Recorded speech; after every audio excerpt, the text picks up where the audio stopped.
Assalamualaikum warahmatullahi wabarakatuh. Salam sejahtera bagi kita semua. Perkenalkan, kami peserta Latsar CPNS 2022 PPSDM Migas Cepu Pemerintah Kabupaten Brebes kelompok 1 kelas 4 akan mempresentasikan tentang analisis isu kontemporer.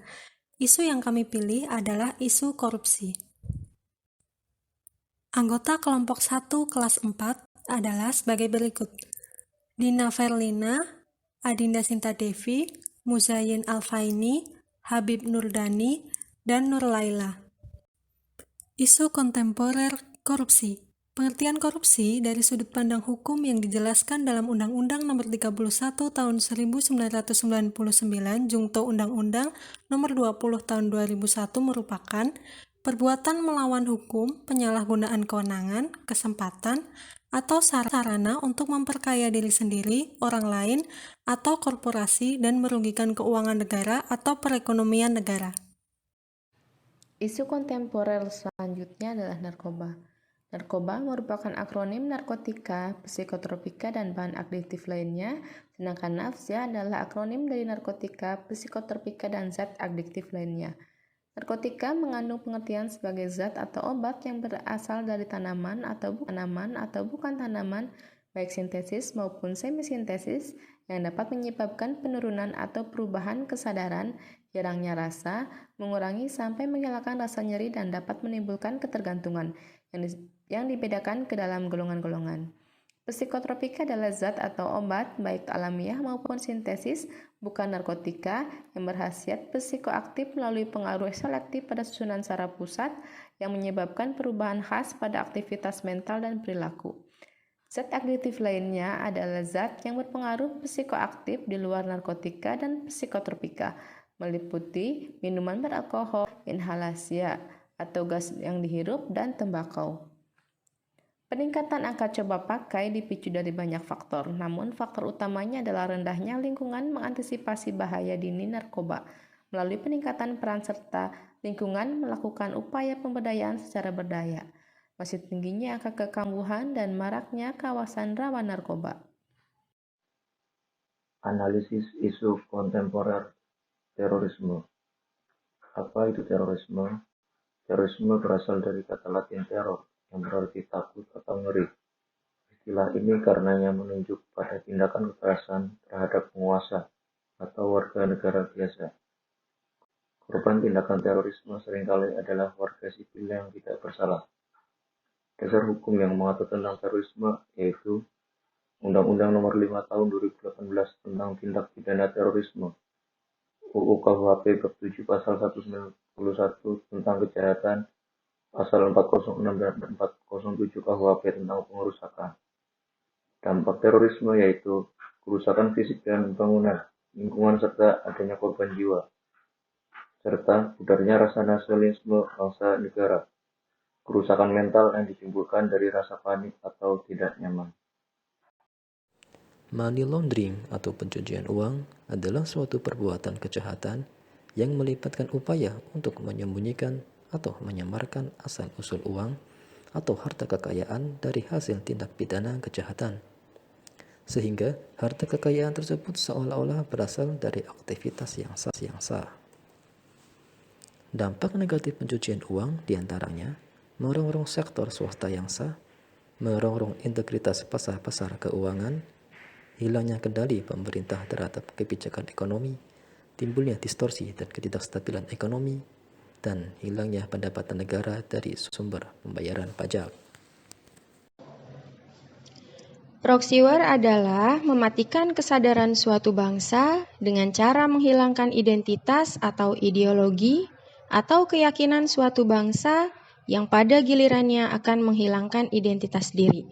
Bangsa tanpa kesadaran, tanpa identitas, tanpa ideologi, sama dengan bangsa yang sudah rubuh sebelum terjadinya berperang.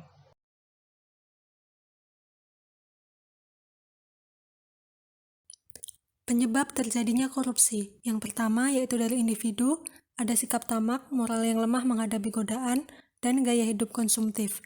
Yang kedua ada dari lingkungan, yaitu aspek sikap masyarakat terhadap korupsi, aspek ekonomi, aspek politis, dan aspek organisasi. Selanjutnya ada dampak korupsi. Tindakan korupsi merupakan tindakan yang sangat merugikan negara. Korupsi mengakibatkan melambatnya pertumbuhan ekonomi negara, menurunnya investasi, meningkatnya kemiskinan, serta meningkatnya ketimpangan pendapatan. Selain itu, korupsi juga dapat menurunkan tingkat kebahagiaan masyarakat di suatu negara. Analisis metode SWOT terdiri dari 4, yaitu Strength, Weakness, Opportunities, Threats. Strength merupakan kekuatan. 1. Tersedianya sumber daya manusia yang mendukung, yaitu anggota penyidik KPK.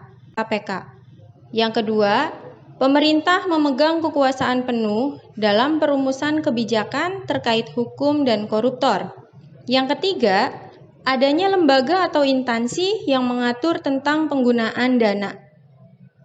Weakness atau kelemahan. 1. Kurangnya koordinasi antar instansi yang berkaitan dengan tindak pidana korupsi seperti BPKP, LPSE, LPIK, dan PPATK. Yang kedua, kurangnya koordinasi antara pemangku kepentingan untuk memberikan edukasi berupa penyuluhan dampak dari korupsi. Yang ketiga, pengawasan yang kurang oleh instansi atau lembaga penggunaan dana.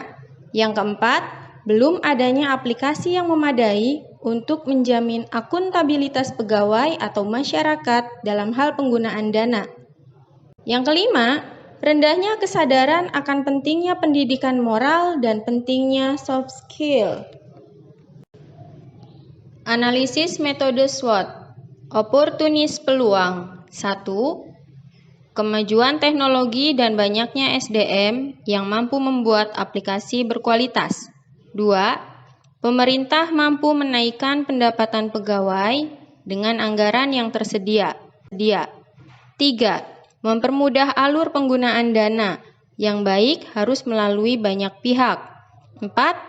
Adanya undang-undang keterbukaan informasi.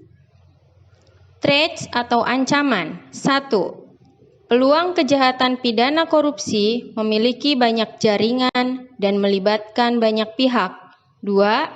Kekuasaan yang memiliki seseorang terhadap penggunaan dana.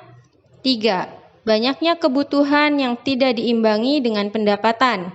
4. Belum adanya kesadaran masyarakat mengenai akibat yang ditimbulkan dari korupsi. Rekomendasi penyelesaian terdiri dari 2. Yang pertama, ada strength and opportunity. 1. Memanfaatkan sarana dan prasarana untuk melakukan penyelidikan terhadap tindak pidana korupsi secara maksimal.